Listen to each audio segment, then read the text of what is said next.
Hi, everyone. Thanks for joining us. I'm Diana White, and it is a pleasure to welcome you to this PGA conversation with the executive producers behind BMF. Before we get started today, I just want to give a special thanks to Starz for making this conversation today possible. And leading today's conversation will be Jenelle Riley. Jenelle is the Deputy Awards and Features Editor at Variety and a 3-time Emmy winner for hosting and producing PBS's Actors on Actors. She's also the writer of short films Grand Gestures, Warning Labels, and Crazy Love. Thank you, Jenelle, for being here. I'll turn it over to you to introduce our awesome panel. Thank you so much for having me. And it feels funny to hear you say my resume when I'm here with like really accomplished people.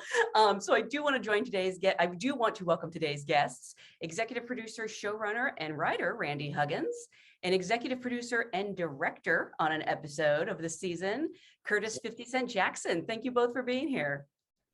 Thanks for having me.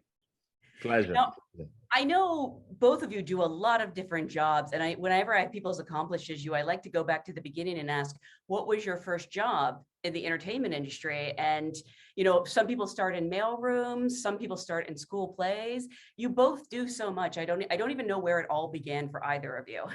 Yeah, I think I'm the low man on the totem pole, so I'll start. His is probably not like mine. I was a PA. Yeah, I was a PA on the first job was Bernie Mac's show, you know what I mean? Yeah.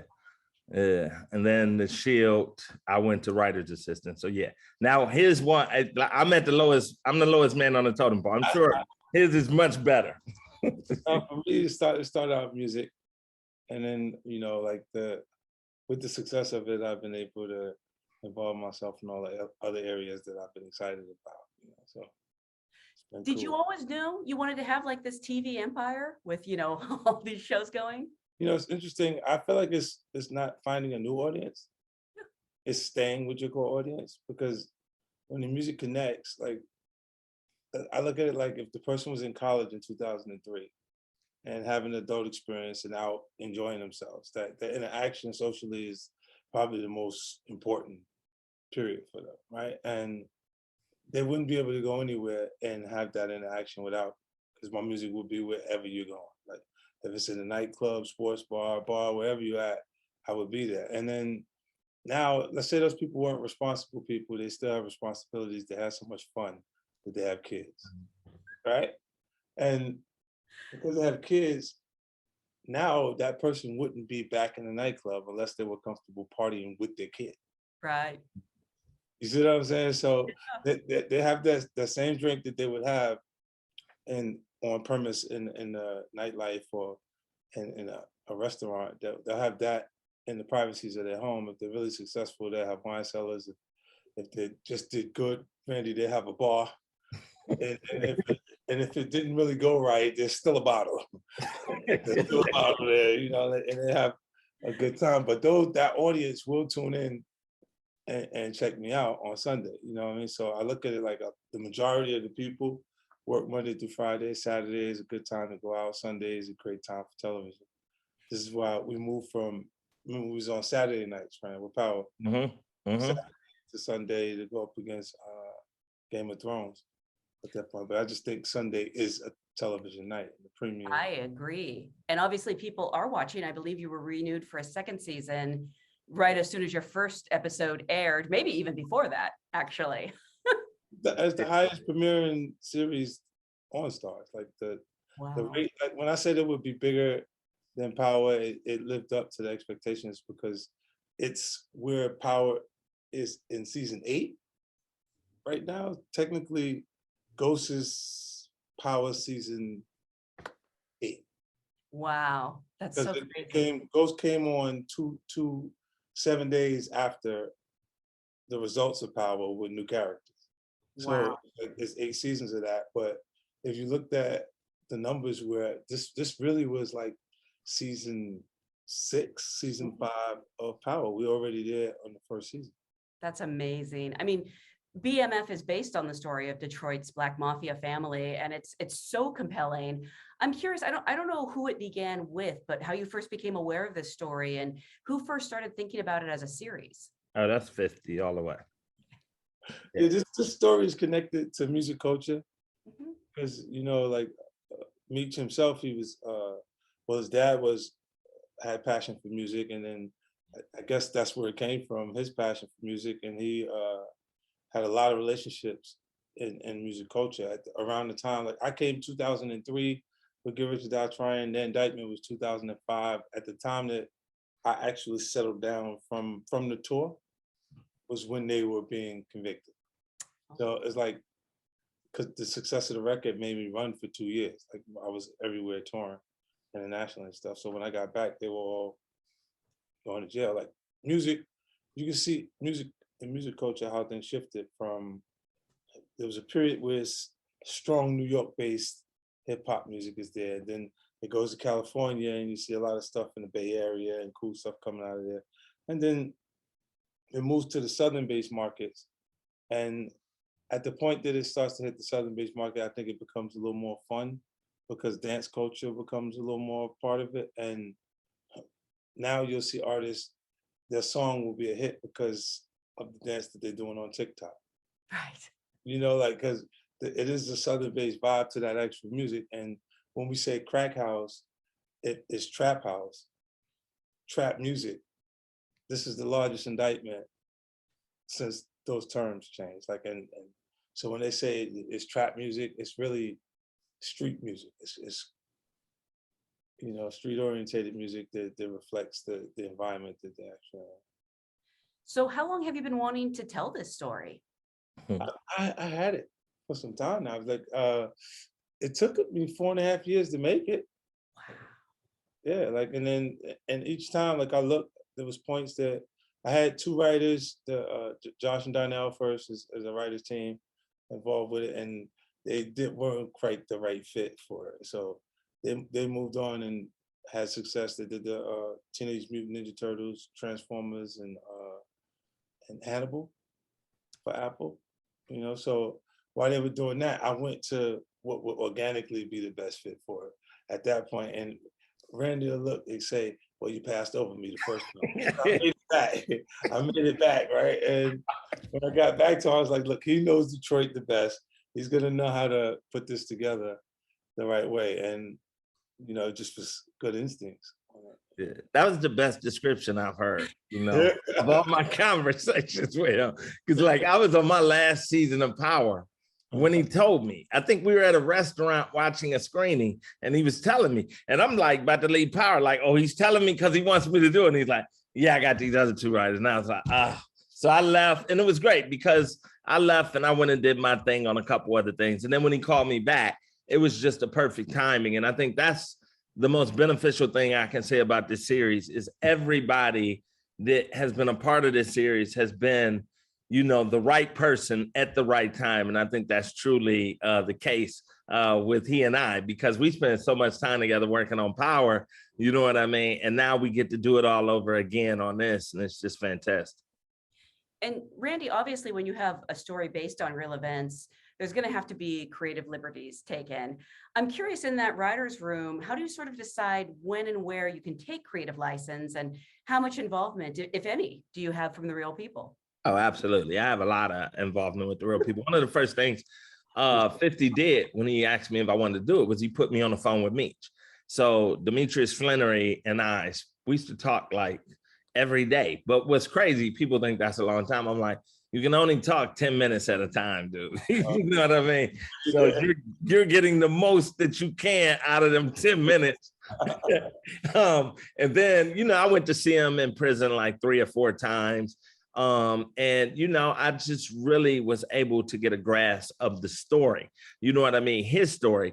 And what I found out was I was able to find out there were a number of correlations between his life and my life. Like, a lot of people grew up, had a grandmother that tried to drag you to church, you know what I mean? Or grew up in the church, and that was me too. And then at a certain age, you're like, yeah, grandma, I'm sorry, I'm not gonna make it this week. You know what I mean? Now, the difference was I chose to play sports, you know what I mean? They chose to go to the streets. But, and then when Terry, started getting ready to come out, he and I started talking, and then I got turned on to Miss Flannery and just the whole clan. So it's a total collaborative process.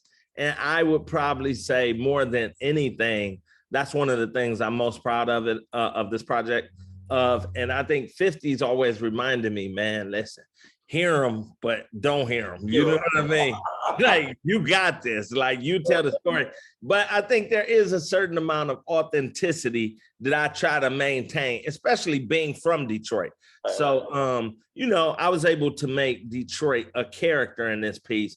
And I think that was another thing that really separated us from a number of other series, the spirituality, making Detroit a character, you know what I mean? And really representing the 1980s. Yeah, absolutely. Speaking of the 80s, can you talk about the challenges of making a period piece? Because on paper, it's like, yeah, we'll set it in the 80s, but that means costumes, that means locations, that means getting newer cars out of the frame. Were you both prepared for that? It's interesting because the way we kind of planned how we were going to shoot in advance because of that, for those reasons. And then like you choosing angles and doing different things. Like we went through several directors, like pitching how we could do this great, make this great. And if you didn't take that into consideration, then we were saying it was cool, but he's not really that good because he didn't pinpoint how he would shoot to not shoot the entire block behind us. Like, you know, so there would be when we look at that. And then for me, it was interesting because I was getting a chance to listen to all of the great directors before I had said anything. So it always sounds like I know exactly what I was talking about. So, but you know, for me, the experience, I looked at the point that we were shooting in Detroit, we were on a high already.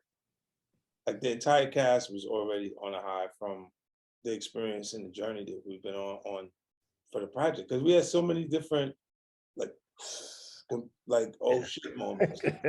Before it was like we right there, and now we it's like we at the finish line. Yeah. Because right after Detroit, we came back. It was episode 7. I directed. Then we finished off with Tasha Smith on episode 8. And yeah. Yeah. Probably one of the most strenuous things that I had to deal with was I'm listening to Meech tell me what they wore. Now, granted, he's only like 3 or 4 years older than me. So I wasn't wearing those clothes, but I knew about those clothes. You know what I mean? I wanted my hair cut a certain kind of way. So it was really trying to find those clothes. I'm like, dude, they don't even make that no more. They don't even make used jeans anymore. You know what I mean? So I think that was a little challenging, but I think what 50's talking about is absolutely correct. When directors come on and they have, you know, their vision, I want to shoot it then. I'm like, dude, you got about this window, which we are going to sell as 1980, you know, 80, whatever, Detroit. And, you know, what was interesting was that when we did go to Detroit, we were able to open our lens up wider and get sort of the beauty of the city. And like some of the shots that we got, I mean, like the shot on down at Belle Isle where we're looking at downtown, I mean, like it just made it. So I think from a producing standpoint, yeah, you have to really, you know, pull your hat down and think a little bit more deeper on how do you do this period show, because with, you know, the amount of money that we had, it's not a big budget movie, like, you know, where they just buy up the whole street and put cars on it. So you like, all right, we got, you know, 5 cars, 10 cars. You know what I mean? How are we going to sell this in that regard? You've put together this amazing ensemble. I mean, that's pretty much standard, I think, 50 for your shows. That they always have, you know, great actors I recognize, and also these new discoveries. Obviously, I want to talk about Demetrius Flannery Jr. playing his own father, because I heard that was your idea. That's all. That was exciting. Like for me, I had reached out to some premiere casting agents in Hollywood to find out who would be the faces, like who would be the names of the people that I should use for that type of, for 15, for the younger Demetrius. After we got the first draft of what Randy was doing, I was like, all right, so like I was already looking for the right person for it. So when I did a casting in Atlanta, and 3,200 people showed up to the casting. And this is incredible. Incredible. 3,200 seasoned actors. These are 3,200 passionate people who just said, I'm gonna get on the show because they felt like they know the characters. When people connect, when you have good flawed characters in a series that they look and they don't know that person, they know someone like the person, or they would do what they see that person doing. So they become so much more attached to it that they came out, 3,200 people. And then while I'm looking at Lil Meech, he was sitting there, he had his hair like his daddy did, long hair. Everything about him is his version of his daddy. And I'm looking at him and I'm like, I left the next morning, I called and I said, yo, I think you should play your daddy.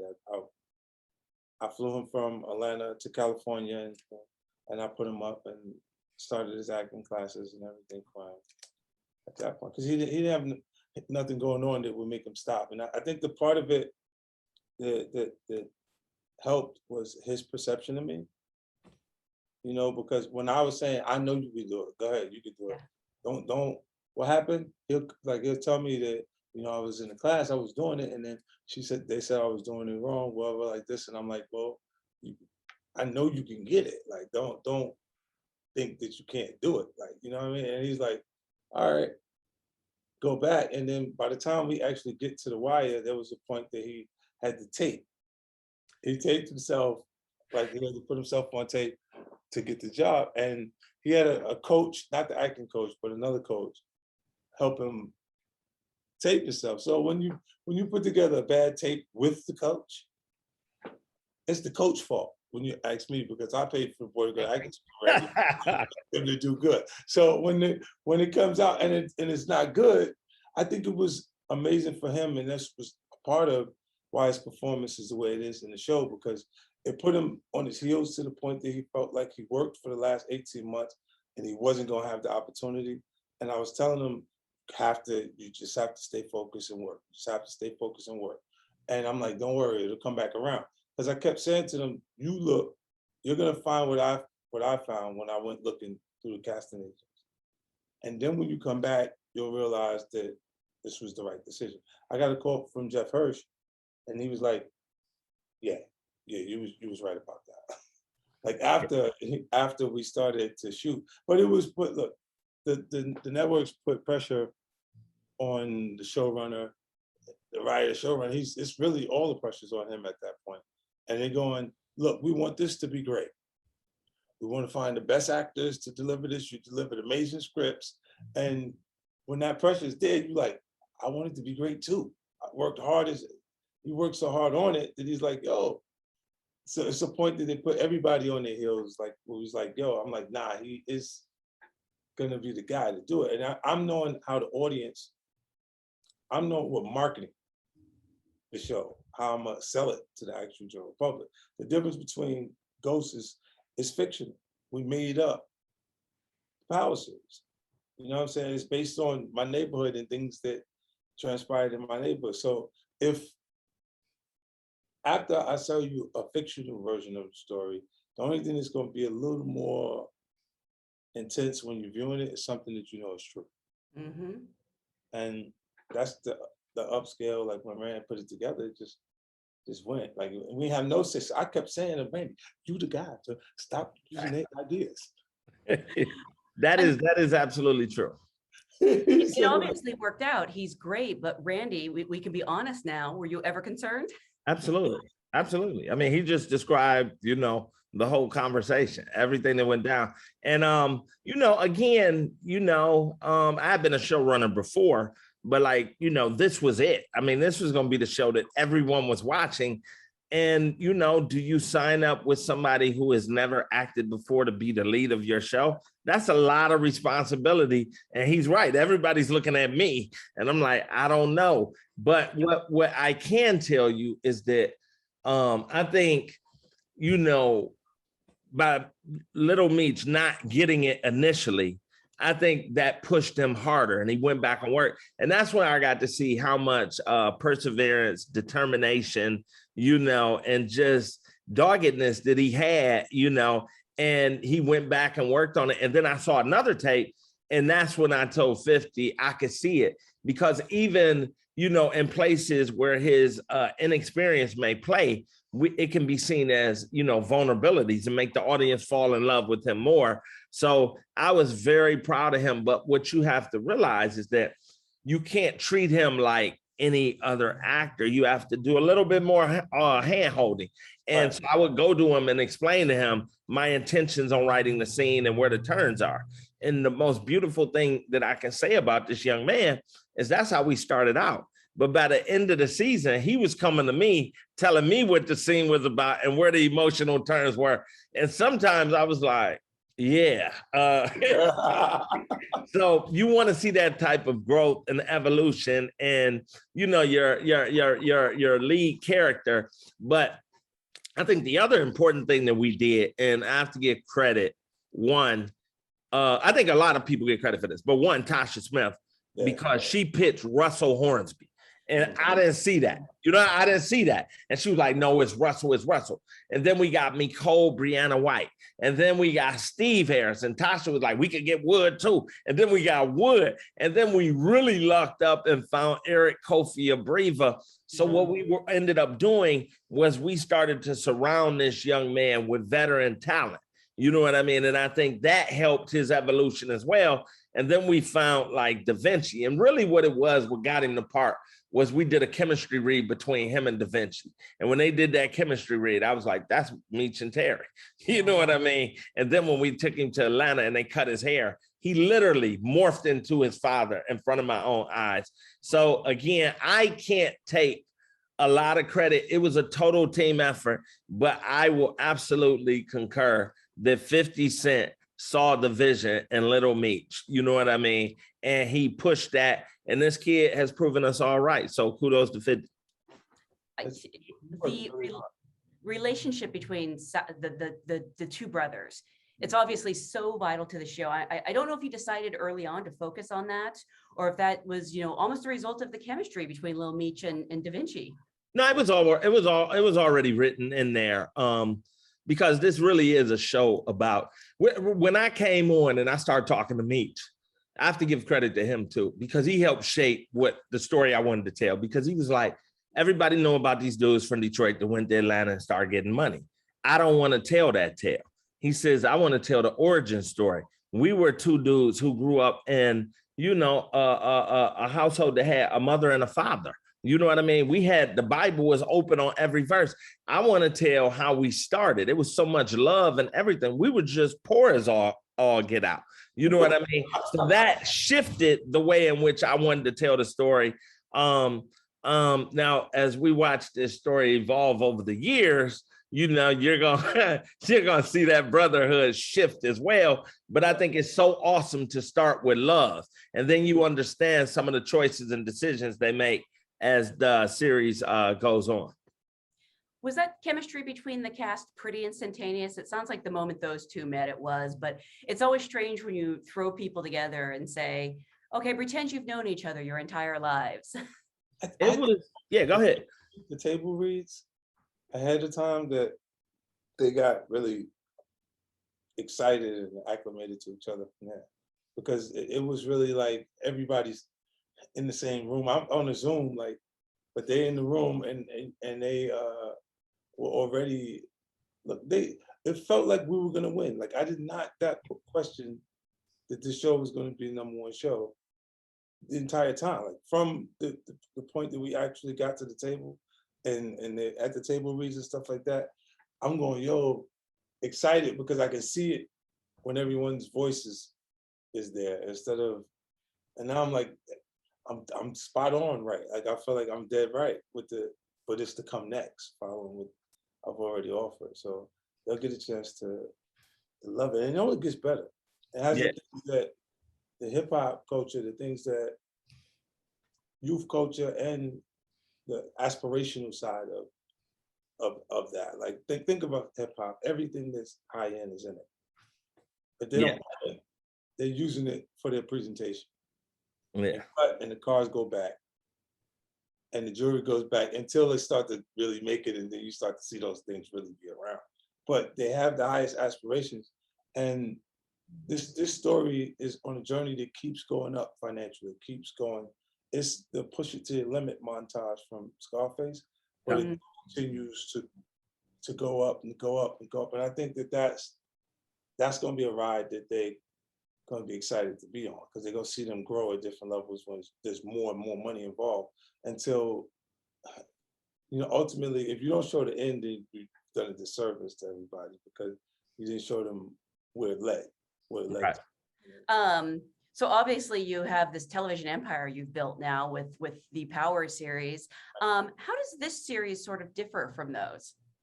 Well, the Power series, from originally the family portion of the drama of Power was the St. Patrick's family. That to Raising Kanan, the relationship between him and his mom, she kind of teaches. Bettina Miller plays a character that teaches her son how to do it. Mm-hmm. You know what I'm saying? Versus the two in BMF having the Christianity, their family, the mom and pops, and the struggle of your children making a decision that you can't control.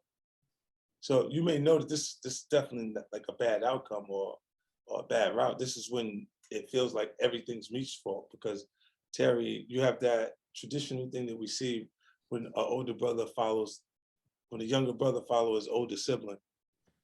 They would follow him off a cliff if that's where it was going. But in those early stages, it shows you things that people connect with, and they already know people like that. Like they know someone who would follow their big brother or their big sister that way. So they're going, this is real. It's different. Those are the nuances that people connect with that aren't in those other series, because it's an actual fact. Mm-hmm. And I think there's points where the facts are stranger than fiction. True. And you have to really at some points pull back so they have a full belief. There's a scene where after Terry gets shot in the hospital, where Meech went to the hospital and actually had his gun out. Wow. In the hospital, because in the emotional state that he was in, that somebody shot his brother, and the police officer seen it and told him to calm down. But if we did it on screen, they wouldn't believe that the police officer let you go. But what really happened, that's what really happened. And it was very smart for Ren not to put it the way it actually happened, because they would have looked at it and said, oh, nah. In their life, there's not going to be a point that they have a gun and the cop just tells you to put it away. Right. You know what I mean? But at that particular point, that relationship that they had, he just told him, I know why he feeling like that. It's your brother, but put it away. Mm-hmm. Hey, Jenelle, can I also piggyback on that as well? Yeah, I think the other conceit of our show is that we really get into the mind of a 17-year-old genius. Like our voiceovers, you get to hear how he thinks. You know what I mean? Like, I'm not sure they do that on the other shows where you really, well, actually they do in Kanan. You know what I mean? So it's similar in that regards, but also we flash back and we do these motifs from childhood that correlate as well. So it really is just trying to tap into the humanity of these kids, because as 50 said, the Christianity aspect that they were raised in, coupled with, survival, you know what I mean? I think that creates an interesting paradox. Absolutely. And where are you in the second season? Have you? Oh, we're moving right along. We are, we ended with some pretty explosive cliffhangers that we need to wrap up. But I mean, I think the second season is all about elevation. That's the word that I'm using for season 2. And we just want the writing to be even tighter, the cinematography, the acting, the set design, the costumes. We are really trying to grab people by their throat and just don't let them go. And, something else mentioning casting, I think I have to mention with 50 as well, is like, we actually have like a fantastic relationship, like as, working together. I mean, it's fantastic. But like, the character in the show is called Pastor Swift. Now we were writing this character all alone for 50. Like, we're writing this fight. He's like, yeah, we're gonna put him in the show. I'm like, yes, you gotta. We've never seen 50 play a pastor. He's like, yeah, I'm gonna play a pastor. I can't wait. And we're writing it for him, and we're writing all of this, and we get right up and we're like, all right, dude, so you're gonna play. And he's like, nah, I'm not gonna play it. And I'm like, what? And he's like, I got somebody else better who's gonna play it. I got Snoop Dogg who's gonna play it. You know what I mean? So he brought Snoop Dogg in. And again, I was like, I don't see it. His hair comes down to his behind. He's got dreadlocks. There's no way he can do it. You know what I mean? But, you know, our hair person, Missy, she came up with this wig, then wrapped the dreads up, and then he got the set.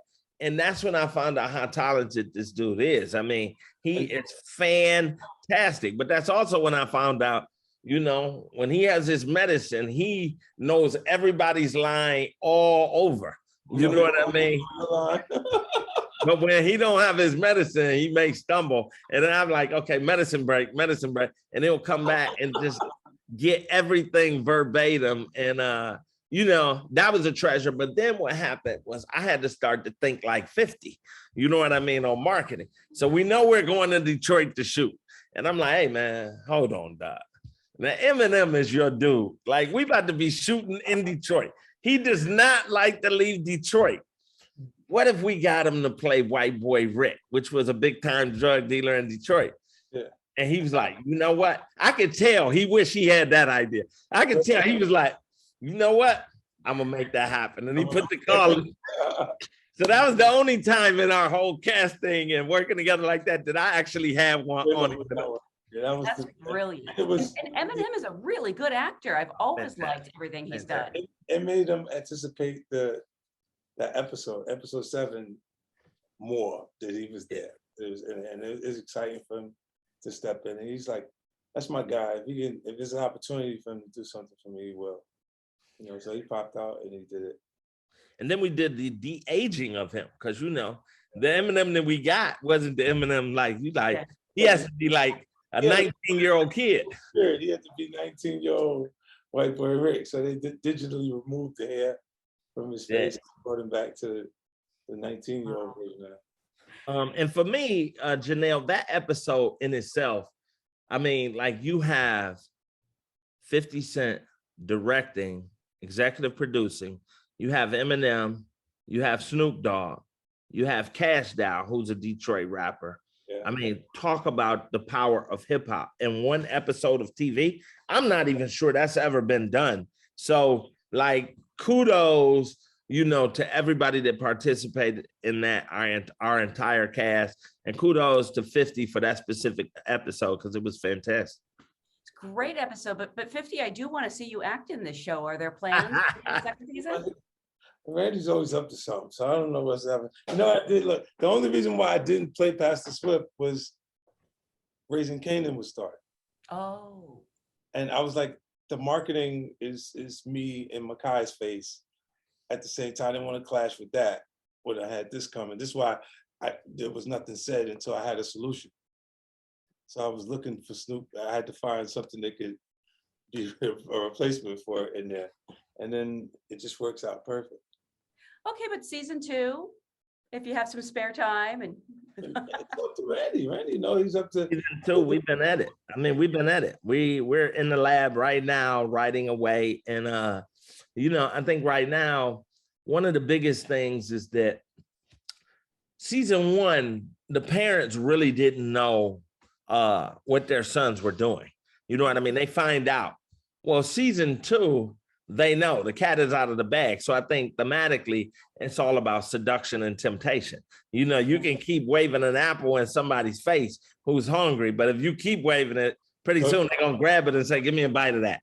You know what I mean? So it's gonna be interesting to watch the evolution of the parents, to watch the evolution of Terry and Meech, you know, because at the end of season 1, Terry kind of like steps away, you know, to do his own thing. So will he be tempted or seduced to come back in? You'll have to tune in to find out. But yeah, it's just really exciting. And I think we had the best writer's room in season 1, but I can absolutely say our writer's room and the people who are helping us put this show together, season 2, are absolutely fantastic. And I was able to pull an old power buddy of mine, Heather Zolke, in to be my number 2. So that's how I know the scripts are just going to be even better. But if I really had to tell you the truth of our show, is our secret weapons. And I don't know if anybody knows this, but I think our cinematographer, Timothy Burton, who's responsible for creating the look of the show, I think our production designer, Catherine Eder, you know, all the sets are beautiful. And then our costume designer, Kia Bounds. You know what I mean? When those dudes put those minks on in the suits, everybody in Detroit was like, yeah, that's how we wore it. That's exactly how we wore it. So, you know, I think the beautiful thing is, you know, you have to be able to hire people who are smarter than you in specific things and then step away and let them do their job. So I think that certainly is the case between me and 50, because he pretty much like just make it good. And then until you need me. And when I call him, he comes in and he has to be the guy to put his foot down or whatever. But it's the same thing with those 3 people I mentioned. I'm just like, make it beautiful, give me a decision. So it's a total team effort here, and it's been a labor of love throughout. Well, I cannot wait to see what's in store for season 2. Season 1 actually premiered on my birthday. Oh, that's what's up. Yeah, if you could arrange it so that season 2, actually, I don't want to wait that long. I don't want to wait that long. It has to be before September. Yeah, we're gonna try. Thank you so much for joining us. Congratulations on a fantastic show. And thank you everyone for watching at home. Thank you.